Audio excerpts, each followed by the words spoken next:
Hi everyone, this is Terry Sempt, and this is a quick tutorial video to help you understand a little bit about NYU's database system, at least how it's arranged, and enable you to get the top 8 databases that we're going to use into your My Databases section on the NYU research site. So let's go ahead and begin. We're going to start at the NYU homepage. And from there, we're going to go right to this section called Research. So we click through there and we can see from the middle column, the library column, there's all sorts of useful information.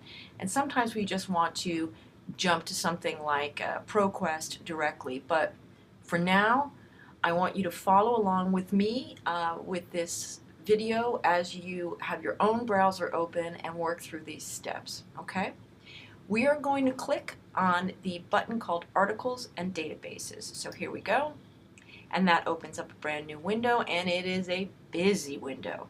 I don't want you to get freaked out by this. We can go through this later. For right now, I want you to look at two different sections. The first is Databases A to Z and eJournals A to Z. Databases are where all the large collections are held. And if you happen to know the name of an individual journal, you could look it up through eJournals A to Z. Okay? We're going to start with databases because I want you to add those databases to your My Databases list. So I'm going to show you how to do that. We start by clicking on the Databases A to Z, and as you can see, it goes A to Z. We're going to start by choosing one of the selected databases that I want you to have on your list, and that is called Project Muse. Okay, so you're going to type that in, and then you're going to click Search. Okay, and look at that. There's Project Muse. You could, if you wanted, just go to the database, but right now I want you to do something for me, and that is go right to this green plus sign, and I want you to click the words Save Database. Okay.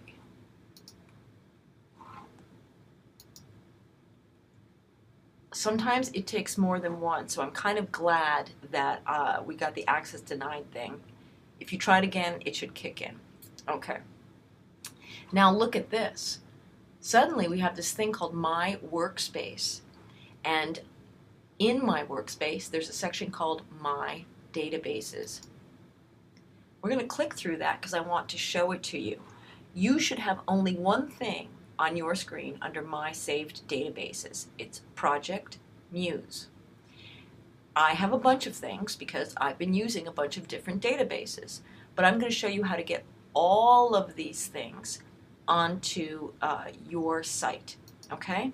We're going to start by clicking this button here, Add Databases and Edit. Go ahead and do that. Okay. Now you're going to see a green button here that says Add Databases. We're going to start adding databases. So I'm just randomly picking Taylor and Francis, and you're going to add it. Remember, this is all written out on your homework assignments, so you don't have to freak out saying, oh my god, I don't have this list right here. It's all written out on your homework assignment. So Taylor and Francis, and then we're going to press search. Now look it, 3 things come down, but which looks the most like Taylor and Francis? Oh yeah, Taylor and Francis. We're going to click that plus sign, and that is automatically going to add that to your list. You can see I have this message that says the database was already added because I did that some other time. On your list right now, there should be 2 entries, Project Muse and Taylor and Francis. If you don't have them, I want you to start this movie from the beginning and practice until you get them into your database system. But let's say you're finished with that and you want to move on.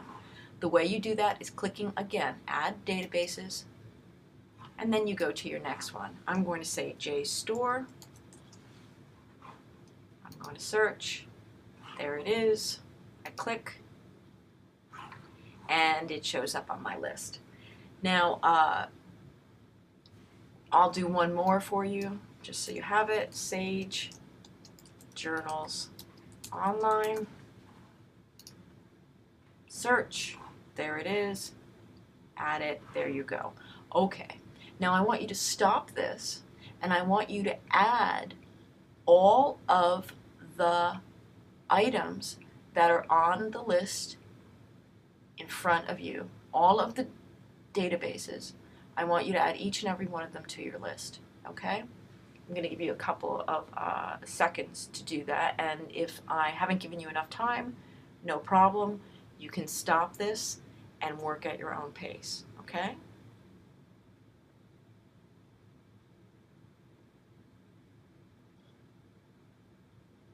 Okay, I'm going to assume that you've made short work of this, but no problem if you haven't. You can just stop the movie and work at your own pace and then start when you're ready again.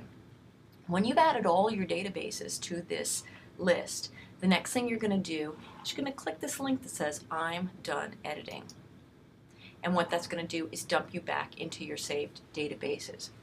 Now that we're here, I want to talk about this saved databases business and what the difference is between these little checked off boxes and the ones that are not checked. Some of the corporations that run databases have agreed to work together so that you can sort of do a one-stop shop. And they on my list are JSTOR, Project Muse, Wiley, and ProQuest. And if that means that if you type some search terms with those items checked, they will search all of them in one sort of stop, okay? So let's do a search, and I'll show you how it's good and how it's not. So we've been doing this topic in our digital media class, so I'm going to just bring it up. Internet, micro, celebrity. Okay. So here we are searching, and you can see right away how the search status is running. And we have one hit in the Wiley journals, and then look, 3,000 in ProQuest. That is because micro-celebrity is a term that is being used in the newspaper and not as much in academic journals. And ProQuest is all about newspaper coverage, and Wiley, JSTOR, and Project Muse are more academic journals. So you can see that out of all 30 results here, almost all of them are going to be ProQuest. So in a way, that's good, right? But in a way, we might want more academic stuff, and we're not getting it here. But I happen to know that there is one journal, one database that covers a lot of journals that deal with digital material, and that is Sage. And you see, Sage isn't something you can click on to do the mass search. You have to do it by itself. So let's click through to Sage. There we go. And for here, you have to go in their search boxes, and I'm writing internet and micro celebrity. Now take a look at this. Now this is just one database as opposed to 4, and I've already found 4 academic pieces that involve the word micro celebrity and internet. All right?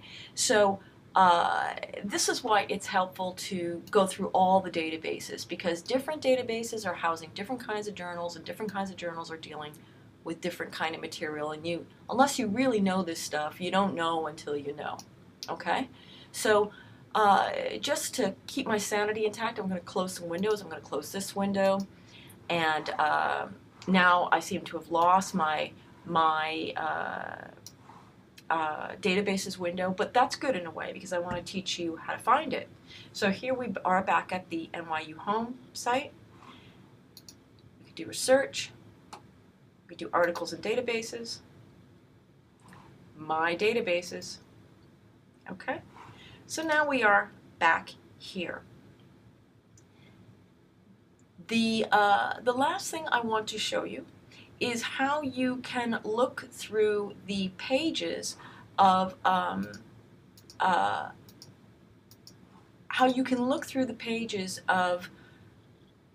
back issues of a certain journal. All right. One way to do it is through the Articles and Databases tab up here, and the other way is to go right through the databases. So let's try both ways. Articles and Databases. Remember when I said e-journals, A to Z, that was something that we were going to look at? We're going to look at it now. E-journals, A to Z. Search for journal title. Let's say Journal of Popular Music. I think that's a journal. Better be.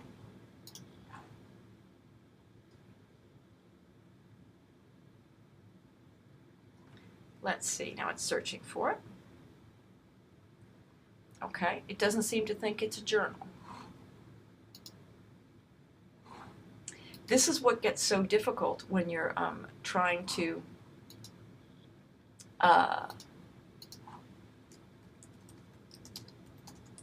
look for journals. How about popular music?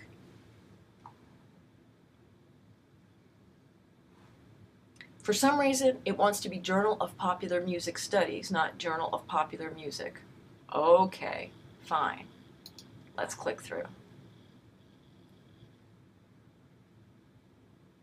All right, we see here that it is available from Wiley, and that is on one of our lists. We can click right through here. That brings us to the Wiley site. And we can see a couple of things. First of all, we've got the current issue, and then we seem to have some past issues here, right? So if we go to the current issue, we can see these the titles of the essays that are on here. We've got something on Janelle Monáe's Cold War. We've got something to I Can't Go to an Indie Girls Concert. We've got New Age Music Consumption. And we can look at any of these things because we have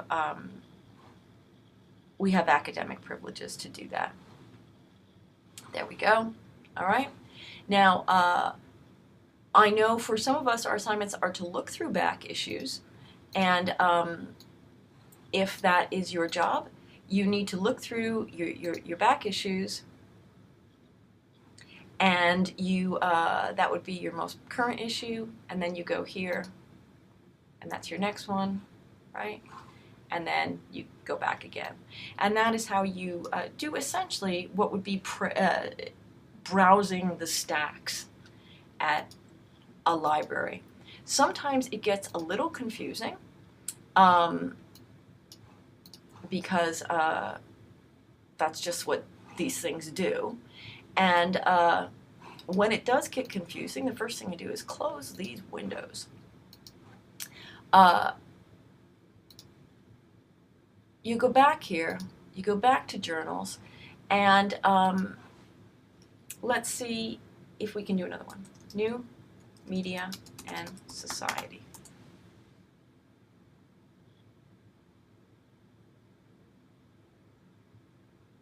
Okay, here we go.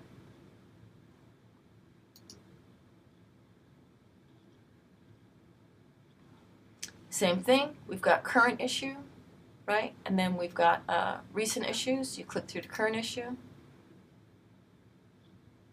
There you go. All right. You can just cut and paste this if you're doing citation information. All right. And really, that's all we've got to cover for today. You have my email. I'm always ready for questions, and we'll certainly talk in class about what you've figured out and what more things you want to pursue. And now I'm realizing it's 8 o'clock, so I need my dinner. I'll talk to everybody soon.